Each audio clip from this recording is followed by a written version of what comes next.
And welcome back, ladies.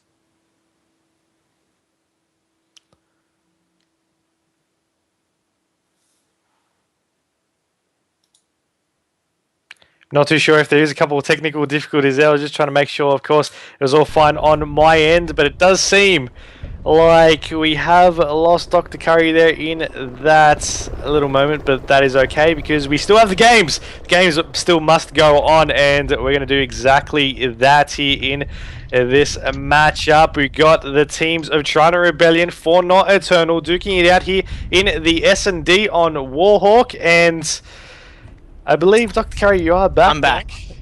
Yeah, I'm not too sure. I think my internet just shut. But I'll try to get back into the game if you want to quickly send me an invite. But I just did say, if you guys didn't hear what I said, Trident Rebellion, they did get the first map. Mike said new game mode. Which way is this going? I have to say that I'm putting you on the spot. I'm putting you right on the spot. I think that Trident will actually be able to take it. I think they'll be the one to just be that one step ahead and take out this overall matchup. I think they're a stronger S&D team overall. Of course, I don't know that, specifically. I don't think I've seen For Not Eternal really play up against them before. So you might see strengths and weaknesses. We actually did see on this map earlier. We saw something different come out where teams actually pushed a 4-man A on that last round, for the last series, and we might see some unexpected plays come out because that's what teams need to do. So if they don't think they have the advantage in terms of just overall plays, something unexpected could draw it in their favor. And we're going to be seeing, of course, these shots going out here. It's a 2v3 situation. We are going to be seeing the For Not side now with the numbers, but they've got the bomb and they need to plant it. Trident might be able to get a couple of shots in here before they do. I'm breaking it back old school style. I'm just going to be with the For Not guys for this round. Vanquish did just take out the Man of Moore's vibe. I like where he's pushed up here, but it could be a bit of a catastrophe for him. Storm isn't watching the flank too much because he's got to get that bomb and try and get down as quick as he can. But Vanquish and Jolteon are still up for the Trident squad. And they're in a bit of a sticky situation here, Myksta, because they know that they're around the vicinity. They know Jolteon's going to be lurking around there. They just want to get the bomb down as quick as they can. And they're going to be trying to do that right now. Jolteon, the last one up. No, he will get taken. That'll be round number 1 already, making me put my foot in my mouth here for that prediction. And you're going to be seeing them right here. That round-ending kill cam vibes, or maybe just changing something up right now in getting that round. But, still early days. Only one round played. Couple more to come at least, and we'll see now possibly the attacking round of Trident maybe be able to take out their attacking round for themselves. Alright, how about we watch Jolteon? He was the last one alive there, wasn't able to clutch it out. Let's see if he has a better round. This one, For Not, they get the first one. Nice little concussion coming in, getting a lot of tags down there at the backside of B, indicating there will be a bit of a B push. Now you're going to start to see For Not rotate over. Bomb carrier Jolteon. He's inside post office. He wants to get on this bomb as quick as he can, but the lack of eyes that his team have over near B, it's just going to stop them from making any real plays. As you do see Rival finally breaking the silence, takes out one player there, but he did lose mental in the process. And then he gets another one there. It's currently a 2v3 situation. Trident needs to get that bomb down though. They do, and even though with numbers, of course, getting that bomb down in situations like that can be a little bit tricky. You see there, they've already lost that numbers control because one of their players just got shot at as he tried to push out to gain that sort of map possession. They're pushing up over to Medic. The bomb will go down though. It allowed them a little bit of a break, and now they're just going to have to play defense. So we'll jump forward with the For Not side. You got Storm and Moors right here. Storm will see one, trying to get a couple of shots in. It wasn't able to connect, but he did see one that was there, and now Moore's just over the towers as well. So time is running down, 25 seconds, and Curry, will they be able to get the defuse here? Time is running out. Oh, not when Jolteon just absolutely destroys Storm like that. And time is running out, as you said, 15 seconds. They got this one on lockdown. Trident Rebellion, they're going to be walk away. Was this second round one apiece? Remember, it's a best of 6. Every round does count. So both of these teams, they do realize how important the second round is. As Jolteon, he's just happy to let that bomb low on up. And Morski's just going to stay alive, maybe run for a bit of a specialist. You never know, but one apiece. Trident rebound, they answer back. Now we're going to switch sides once again. And they're going to be on the defensive side. This is where you like to be when you're in a little bit of a stalemate like this. You know, when it's 1-1, it's always better to have that defensive structure. So Trident could quite easily get the lead on this round. But if Fornot played their aggressive round as they did in the first one, they could quite easily take it from them. They could, but, you know, we just have to see if they'll actually be able to make something happen out of it. Of course, opening round, you have Chook getting dropped. You're going to be seeing a 3v3 situation now as you had Vanish getting taken as well. So Moore's now just going to be looking at trying to get a couple of shots on in. We'll just push on back forward. Now looking over into the store, of course, you do have one at the outside of Medic, one just watching through the corner of post there, and just one on that side tank for the team of Trident. They were able to just take out a kill there, taking down Storm. So now the team of Fornot, they have one down. And they're now able to even things up to a 2-2, but they still have that bomb, and now the bomb is actually down. The Vibes will have to rotate forward, but he'll get that first kill, and he has enough time now. He doesn't know it, of course, but he does have enough time to actually pick up the bomb, go in for the plant if he needed to, but of course he doesn't know where that player is, so he wants to maybe rotate over. Vibes. I tell you what, he's got some cojones just jumping out into the open there in front of Mental, but he's rotating straight into the hands of Jolteon. Jolteon gets the kill. Great patience by him. He decided to hide behind that park bench. He knew, he guessed. We'll say he guessed that Vibes would try rotate. Ended up working out in his favor. They're just absolutely net warriors in the end after eating a few shots. But that will be the third round going towards Trident Rebellion. And we did say they need to win this defensive round, and it very easily could happen that way. And they do take the lead for the first time in this Search and Destroy. We might see them just keep it going strong if they are able to take out another quick round. And they were a little bit hesitant at the beginning. They didn't know really where they wanted to go. And you do see a couple of shots out. We'll take down Rival. But they're actually going for an A-side push. The team knows it now. Fornot are just like, you know what? Okay, let's rotate over. One player's going to sit in container at B anyway, just in case. And the other players are rotating back slowly. They have sort of a half map position if you just draw a line across the map, just, you know, vertically, and they have that sort of 50-50 possession, but they don't really want to push on up because they don't really know where those players are on the map. And Jolteon is playing a little bit hesitant, but his players are dropping on his team because he just waited too long, and they just weren't sure what they wanted to do. They just weren't sure. Exactly right there. Morse does find he actually gets taken out by Vanquish that way, so he nearly got a nice little double, gave the call out to his teammate where the player was. Storm was located in the back, cleans him up. Of course, that was Jolteon. Now it's all up to Man of Vanquish, and they knew exactly where he was, just like that. Fornot, they equal it up, and I wasn't too sure what Trident were going for in that round, Mike. You saw one of them split off to B, he got taken down, and then the rest of them just kind of moseyed on over to A. They didn't really dedicate too well to it, and they just got stuck in the crossfire, and it was quite easy for Fornot just to pick them up. And 2 apiece, team swap sides. This looks like it could be a close one, Mike. It does, but, you know, we've seen a couple of rounds earlier on, you know, this series is a good example because they get a couple of rounds, they're tying up round for round, they're going round for round, but then one team just manages, pulls on through, and they just keep it going off that momentum, and you do see teams do that quite often, where they can just get one clutch round, and they can just keep it going and just use that to get more consecutive rounds under their belt. But you notice, Trident, they've managed to pick up a couple of kills just back over on this bomb site, and Moores, he does have one right next to him. If you looked over a little bit left, he will be trying to check it, but no, there's one he takes down, as that player will now try to be aware. No, the player hasn't even moved, he hasn't even flinched. He doesn't care. Oh! I didn't even know it was there, I didn't even know, but one player left, and that's going to be Vanish in a 1v2 situation. He knows he needs to look at the bomb eventually, but he's trying to go through the little cheeky cracks and little spots that he can go through, and the bomb, they decided to not go ahead with it. I'm just trying to question that. Maybe they wanted to tick on down, make Vanquish, try and make a play. I think they did just spot him here. Now Morse is going to jump straight onto B. He got the call out from Storm. Storm being way too aggressive for my liking. He needs to pull back and just work with his team. They do have the numbers advantages. Quite easily for them to set up post around this B bomb site, and they even could set up in the post section. I like this angle from Storm though. Look at that, Mike. That is just disgusting. If the Man of Vanquish even pokes his head around that corner, good luck trying to get out of there.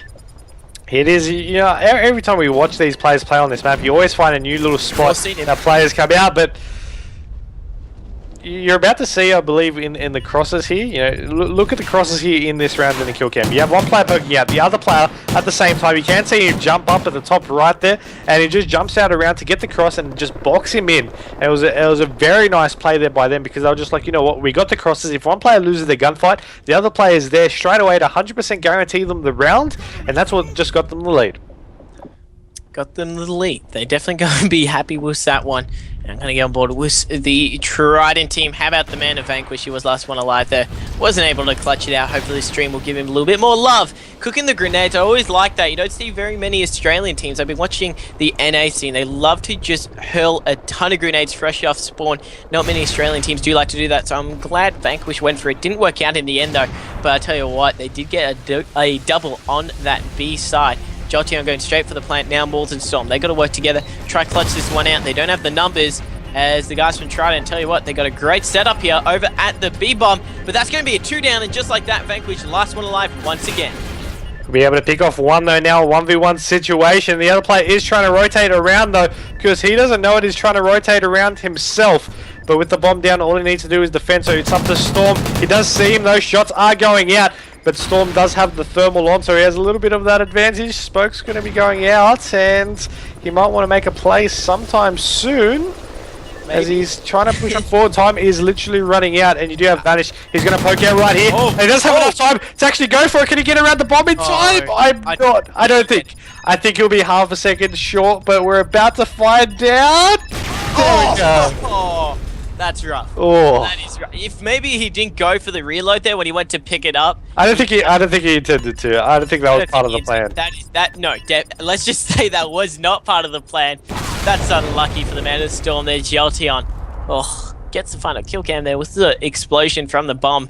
But true piece, Myksta. I don't want to jinx it, but I think this could go to around 11. If it keeps up at this rate, it definitely will, but at the same time, it's all about who will actually take it out, even if it does go to that round 11. Because both these teams, they're on that halfway point. They're halfway to actually getting the map for themselves. And of course, we've already played the domination, so one team is already, only needs one more map to actually take out the series, and they're going to be really gunning for that. The other team's fighting to just stay alive, so that maybe with the extra pressure, they can just play that extra bit better for themselves as well. And you actually do have one player actually going on the flank, I believe, and that's going to be Jolteon. Let's see if he can actually, even on the defensive round, he's in a very interesting position. He doesn't want to shoot. He wants to go back for these knives. You see him going to go for it anyway. The players are now panicking. They're forced to turn. Shot's still going out, and they're trying to go for the wallbangs. The wallbangs actually do manage to get him, but it definitely panicked them for a little bit there.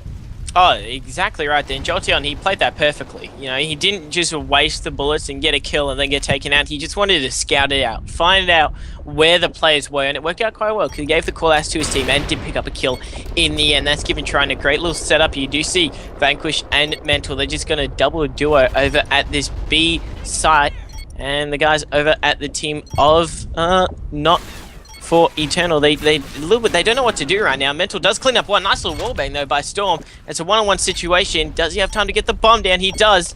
But will the last player friend try and challenge him? He should be able to go ahead and get this bomb down, but it's all about if he's able to get out of there alive, and he won't be able to do so because Vanish is there to just pick off the kill, get the defuse, get the round, and now get the lead for his team. And they're now going to be 4-3, but at the same time, it's still close. It's still been going round for round. We've seen teams tie it back up, go over for the next round, and try to face it off again. And so far in this S&D, both teams have been successful at doing that because you're seeing the scores. 1-1, 2-2, 3-3, 4, maybe 4-4. Maybe 4-4. The team's now trying to mix it up and go for an A side. Well, this is a very crucial round. If the guys can try and take it out, they have a huge lead and they'll only be one away. But the guys over at 4-0, they want to try and slow down that momentum, level it up. So whoever walks away with this one, going to have a huge momentum boost, even if it is a level score if 4-0 get it. But Trident, they're going towards A. Not too sure about this play though. They only got 2 pushed up on the bomb, and then the other 2, they're kind of hanging back. They're lingering. They're watching the flank. They don't want anyone from 4-0 to come out of the shadows and clean a few of them up. As now Mental, the bomb carrier, he's just going to jump straight onto A. If he gets this bomb down, ASAP. He's going to put a lot of pressure on the 4-0 guys to make a play, but Storm does. He finds one in front of him, but Rival was on the side. Lucky there, because Mental, he only just escaped that one. And they're just thinking now, you know what, A has been compromised. We're going to rotate over. They most likely won't be as strong a defense over on the opposing side. You know, over on that B side, they're able to pick off kills on transition as well. And now you notice, you look at the minimap, the players are like, you know what, we saw shots over in mid, the calls coming out from our team. They're going to be pushing B, and there we go. The bomb has been planted. Now you got Moors and Vibes to just sort of just try and get these kills. Vibes will take down Rival. 2v2 situation, but they need to get this defuse, and you're going to be seeing these the players from Trident just setting up one at the back ute, one in store, and the 4-0 side, they're going to need to push on forward. They know where, you know, whereabouts some players might be, but it doesn't make it any easier to kill them. It doesn't make them any easier, but I tell you what, Vibes made it look easy. Now it's up to Moors in a one-on-one. He versus Jolteon, sees the feet underneath the car there, trying to be a little bit of cheeky wallbang, but I tell you what, there's... Does he get the diffuser? He won't be able to do it. He put it back down. What? He had that. You're kidding me. I wasn't sure on the time where he first picked it up, but I don't know, controller malfunction. He wouldn't have DC'd because he wouldn't have enough time to actually get away and plug it back in and whatnot, but wrong button, let go of the button and finger slipped. Pressure was on. That right, exactly right. That could just be the cost to his team getting knocked out. Exactly. Not just losing the map, but knocked out of this competition. That is absolutely tragic there. Trident Rebellion, they will be laughing their heads off there on that one. They definitely got to be smiling because they're just one round away from taking this one out. Rival already got first blood, taking out Chuckstar. Already numbers advantage. Jolteon gets another one. They're finally answering back. Is Moors was the kill. That's the double. Beautiful shots out of his book there. And he's made it a 2v2. Vibes and Moors, last two alive. They are fighting for the guys at 4-0's life in this 2K series. If they lose this one, they are out. As you said, Myksta, they do have the bomb over at B. They could quite easily get this bomb down and put some pressure back on the Trident team.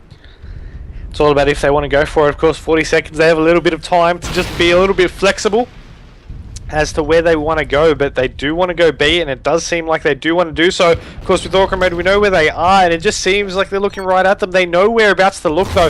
Nades are going out, and he won't pick off any. Vibes is pushing on forward, a little bit aggressive, but at this stage in the game, they're going to need to go ahead and do that. You see the bomb going to start being planted. Jolteon on the last one live, he sees him in post. He'll now take the kill. So it's a 1v1 situation, 14 seconds left. He needs to pick up the bomb and go for the plant straight away, or just wait for this kill, and it seems like he's going to be wanting to go for this plant. Jolteon should be able to grab this easy in the bag, but no, he's not going to be checking the bomb, and I think that could have been a GG if he just checked. He could have checked it, but I saw the play. He didn't think that Vibes was as close as he was to the B bomb side, and he just legged it straight up to top post. Didn't work out as Vibes was able to get the bomb down, but he has no clue where Jolteon has gone to. He's inside post. He was just checking it there. He needs to turn around, do a 180, check the bomb. 22 seconds. Can Vibes clutch it out? Just watch Jolteon. Jolteon gets the kill. Was the wall bang. Trident Rebellion. They're going to get the defuse, Myksta. And wow, didn't expect it to go down the way it did. They get this round, they get this search and destroy, and just like that, they are going to advance further on into this 2K series. But Mike, I just want to bring it up, that defusal from the man of Storm. If he got that defusal, this could have been a very different story.